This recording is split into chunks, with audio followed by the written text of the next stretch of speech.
یہ جملہ کہیں لکھ لیجئے گا، دنیا کا جو جرنی ہے نا گروتھ کا، وہ سٹارٹ ہوتا ہے ود دی ورڈ کہ آپ اپنے ساتھ سچے ہیں. اپنے ساتھ سچے ہو یار، جو ایکچولی ہو وہ ہو یار، جو نہیں ہو وہ نہیں ہو. یعنی اس سے زیادہ، اور یہ میں بتاؤں ہمارا قصور کوئی نہیں ہے سر، اس کے پیچھے ریزن بتاتا ہوں. اصل میں سر سوسائٹی میں ٹیمپٹیشن بہت زیادہ ہے، سٹینڈرڈز نئے بن گئے نا. اس سے پہلے تو کرکٹر ہی ہوتا تھا صرف، اس سے پہلے لیکن ٹیچر نہیں سیلیبریٹی بن سکتا تھا اس معاشرے یا ملک میں انٹل ہاں اشفاق صاحب وغیرہ کی مثال تو ٹی وی چلا، اس میں تلقین شاہ چلا، اس میں رائٹ ٹائم پہ ریڈیو آ گئی، اس ٹائم پہ رائٹ ٹائم پہ.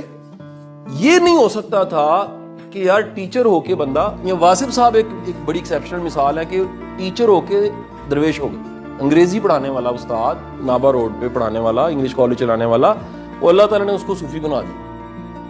گزارش یہ ہے کہ جو کر رہے ہیں اپنے کام کے گرو بنیں، کوئی ایک کام پکڑیں. پہلے آپ کے ٹاؤن میں آپ نظر آئیں، پھر شہر میں نظر آئیں، پھر ملک میں نظر آئیں.